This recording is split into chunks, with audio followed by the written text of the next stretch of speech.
Good evening, everybody. Hope you're doing well. Right now it is Saturday, November 20th, 6:44 p.m. Thought I'd give a little wrap up to the basketball and football games, doing one swift post. Thanks for tuning in to those of you guys who are live. Appreciate it. And thanks to everyone who's watching it on delay as well.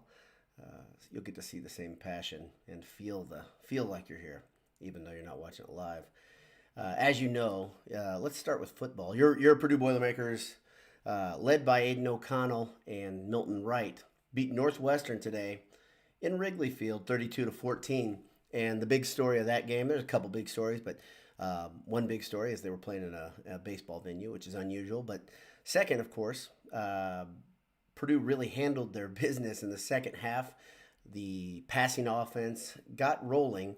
Northwestern has a very good pass offense. You can see why too when you watch them. They do a couple things. Number one, they've got very good cover corners. They got a good safety, but they also really drop a lot of guys into coverage. They have a three-man front. They show a lot. They have a four-man look, but what they do for much of the field, three-quarters of the field, is they're not sending much pass rush. So O'Connell had a lot of time, and he's pretty good when he has time.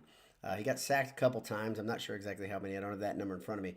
But he had time, and he got into a lot of rhythm in the second half. They decided to take David Bell away by bracketing him, and Milton Wright went crazy on a chair route, on a go route, was killing him underneath as well. Very, very, very good day from a hands standpoint for Milton Wright. Milton Wright, of course, had 8 receptions, 213 yards, 3 touchdowns. David Bell, a paltry 12 receptions, 100 yards, 101 yards, pardon me, no touchdowns, but still a pretty solid day. Another interesting thing, I thought Purdue would win the game by taking the run to them because Northwestern's meager front, these three-man fronts. Their linebackers are pretty athletic, and so they are pretty good side to side, and they had the ability to stretch out plays. Horvath had a couple really good runs early where he stiff arm plays and extended them, but it still wasn't getting the pop that they wanted. It's almost like they needed a kind of a home run hitter out of the backfield, and they really don't have that. Any of the 3 running backs that play significant amounts, but Horvath still averaged 4 yards a carry, 10 rushes, 40 yards. But they kind of, I don't want to say abandoned the run because that means it seems like you're kind of throwing up a white flag, and I really don't think that was the case at all. It was just Brom recognizing the situation that Purdue could pass on these guys. And the other thing that was kind of against Purdue, it seemed like the ability to run was hampered by the field conditions. If you didn't watch it, if you weren't there, field was coming up in chunks. Purdue had 2 mishaps on special teams, different kickers, of course. One kicker, inadvertent onside kick to begin the second half. Purdue recovers. He kind of slid the ball forward, and they missed a field goal. And Northwestern had problems with that too. If you look at the kick that was blocked by Karloftis early in the game, Purdue was up 3-0. Northwestern looked to match, I believe. I don't think it was 0-0 at that point. And Karloftis blocked it with about his forearm, pretty easy. Yeah. Actually, there was a second kick that Purdue botched too. It just went farther. Okay, Purdue had a second kick botch too, says LBD. So, but big story, of course, was Milton Wright. Huge day. And then Aiden O'Connell, again, looking like the best quarterback in the Big Ten, if not the second best. CJ Stroud had a huge game. He had 396 yards and a half today, 6 touchdowns and a half. Absurd numbers. And Michigan State made Purdue's getting whipped by Ohio State look like it was nothing because they were controlled from the jump, and Ohio State did not let off on them either. But Aiden O'Connell, 29 of 39, 72% completion percentage, 3 touchdowns, 423 yards. A really noteworthy day again for Aiden O'Connell. He just keeps doing it. And the question I would have to say, Handel Jones says, how much do you love BTN, Dowd? Thank you for bringing this up. Sorry, I kind of switched back and forth between this. And I do not like BTN at all. And I made it very apparent to them.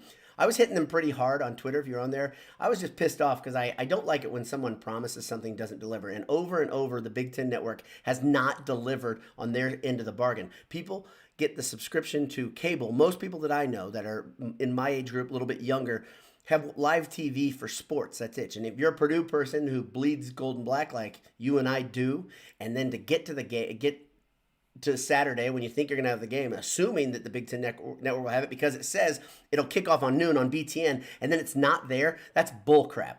And so I called them out over and over and over on Twitter. Eventually, they fixed one of their problems, but they still had Purdue on an overflow channel, which really hurt the broadcast. Quality of broadcast was bad. The production was lousy. The screen went black at least 2 or 3 times.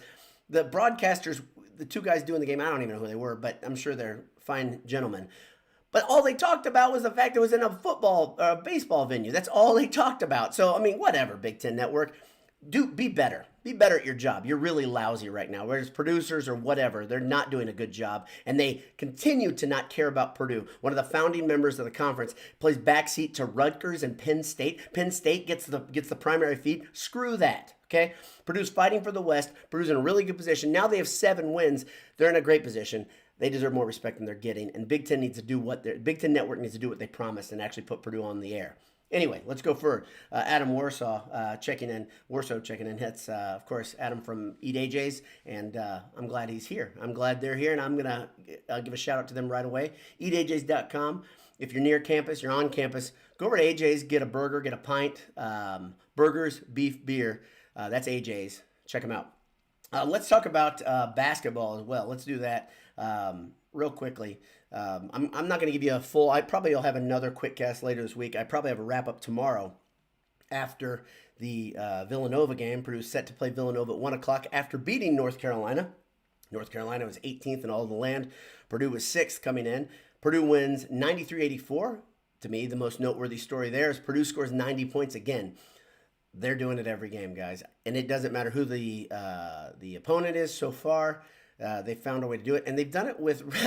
If you're a person who likes to shoot archery or go to the range, and you say you're clustering your shots, Purdue is clustering their shots because they're scoring a consistent amount of points right in the 90s. They look awfully good. This offense continues to show its ability to make plays. They have weapons all over the court. Just an incredible team. I said it on Twitter. I'll say it here to you guys. That game had a special feel. The venue has a special feel. I know it's in a casino, but on TV, it feels like a Final Four. You have 4 very good teams meeting in one location. You have all sorts of fan bases there pulling for them in the crowd. One thing it's probably better than it would be in a Final Four is the Purdue contingent is strong there. Jay Money, of course, is there. He's in Mohegan Sun. Anish was at Wrigley Field earlier today, so you had 2 representations from Boiled Sports in the venues today. That's awesome.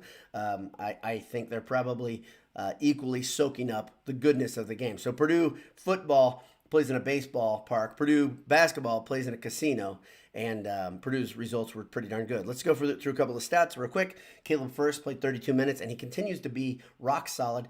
8 points, 2 blocks, 5 rebounds. Not big on the glass, but he was doing the little things, which he always does. I think the biggest thing that I loved about Caleb Furst today was he went 2 for 3 from 3.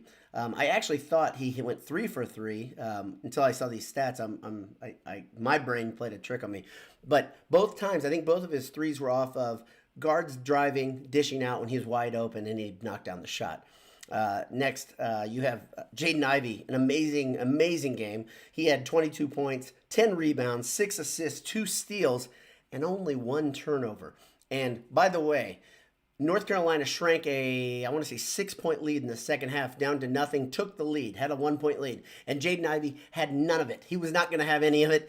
Took the game over. We saw speed from Ivey with the ball that we've never seen, literally never seen in the open court. He pushed the ball so hard. On one play, he pushed in, kicked out to Sash, who was red hot most of the game from 3, except for towards the end of the half. I'll talk about that in a second. But Sash had bombed a 3. Next time down, Ivey gets a loose ball or a steal, pushes it up again, hits it to the corner, I think, or hits behind him first, another 3. And then the next possession, Ivey pushes up the court. And this time he decides to go right into the chest of one of North Carolina's big men. I can't remember his name right now. The redhead guy with the beard. And he's a transfer. And draws the foul. I think he made the bucket. Regardless, he took the game over with his athleticism, plain and simple. Is excellent. Yes. Guy, Manic. Yeah, Manic. So there you go. So Manic was the guy. LBD helps me. Manic had 27 minutes played and 6 points, and he didn't play quite as well as I thought he did. Thought he would. I actually thought he'd have a little bit more impact, especially he came in early because of foul trouble. that was one thing. That was Bacot from North Carolina fouled out first, one of their forwards. I want you guys to think about something. Purdue wins 93-84. Ivy has 22 points. Stefanovic, 23 points, 8 assists. 23 points, 8 assists. And then Trey Williams, 20 points, just 4 rebounds, but it felt like he had more, an assist and a steal. Purdue played a great game. They played their game, which is somebody's going to make plays. There are a lot of guys out there that can make plays.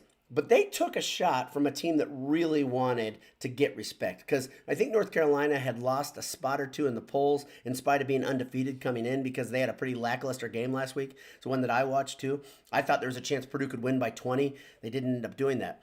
But let's not forget, North Carolina is filled with good players. They have 2 or 3 5-star guys that are difference makers. They are guys that are important to their team. And then on top of that, they have three transfers of guys that were all conference type players at other places who weren't as highly touted out of high school. So this is not a bad North Carolina team.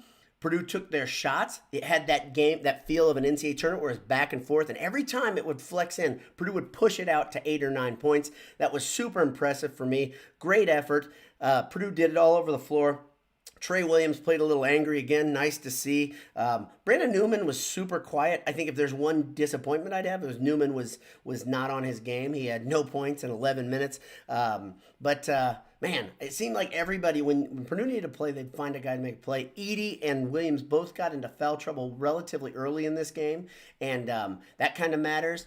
But Purdue, at one point, they didn't even have a center in the game, if you watch the game, and they still were able to do big things. I'm going to read some comments here real quick before I draw it to a close. Before I read the comments, I want to tell you these comments are brought to you by our friends at Martin Vintage. MartinVintage.com. Check them out. Enter Boiled at checkout. Get 15% off. That's the Martin family. It's Marcus Martin and his wife Vanessa are the founders. They are great people. Check them out. Purdue folks, just like AJ's. So first, okay. Theodore Berkeley says, my daughter is 6-year-old. Purdue football and basketball are undefeated in that time. Coincidence? What? Wait a second. Daughter is 6 years old. Purdue football and basketball are undefeated in that time. Coincidence? I don't even understand, Theodore. Maybe you can clarify, because I am positive Purdue football and basketball are not undefeated in that time, so maybe I can't read. But Ultimate Boiler, our old pal, says, first is so fundamentally sound. My goodness. And he's just a freshman. First looked great. And I will also say, Ultimate Boiler, how did Ivy treat you today? What'd you think of that? All right. Let's see. There's a reason Ivy wears number 23, says Kevin Past. And that's a big comparison. I'm not going to go that far, but I will say Ivy looks a lot like his old buddy who plays for the Grizzlies. His speed in the open court is really noteworthy. His combination of size and speed is crazy to me. So Purdue gets to play Villanova tomorrow. That's awesome. They have a chance to go 3-1 in football and basketball this weekend. The volleyball team beat Michigan on Friday, and they're rolling. I'm not a big volleyball fan. I loved Shondell, though. That's pretty great. Let's see. I'm going to try to do this. I have a really hard time doing this really quick. Oh, okay. There we go. Yeah. Theodore Berkey clarifies me. My daughter is 6 days old. Okay, there we go. His daughter is 6 days old, and Purdue is undefeated in those 6 days. That's because your daughter is clearly a good luck charm. I hope you named her after me, Theodore. Boiler Dowd Berkey has quite a ring to it. I assume that's what you did. Let's see. Ultimate Boiler says Ivy was beautiful as always. Yes, he was. And I would say this Boiler team is beautiful. Let's soak in what these guys are. This is a playmaking team. The defense this is one thing today. The defense wasn't always good, but when it had to be, it was really good. And those guys are attacking the glass when they have to. I would say it's almost like I hate saying this, they kind of are saving their energy, but that's not a usual thing for Purdue teams, right? Lots of energy, lots of speed. Purdue breaks out, goes into these fits where they are faster than the other team. When North Carolina tried to match Purdue's speed and intensity and transition game, they would turn the ball almost every time. So this is a great Purdue offense. There's no other way to say it. Just in the early returns, I don't think I can say anything but that. So I'm going to wrap it up today, and before I do it, I'm going to say thanks to Martin Vintage. I'm going to say thanks to Derek Diltz. That's the owner of Martin Vintage. He's a great guy. He's a Boilermaker. Go to martinvintage.com, enter Boiled at checkout, get 15% off there as well. Hope your Christmas shopping is going well. But man, you can get a gift card at AJ's. You can get a T-shirt at Martin Vintage, and you can get a grill grate or a custom yard apparatus. You can get some flower pots, whatever at Gridiron Metalworks. You're gonna be happy, and the person you give that stuff to is gonna feel like, wow, you're a genius. I can tell you.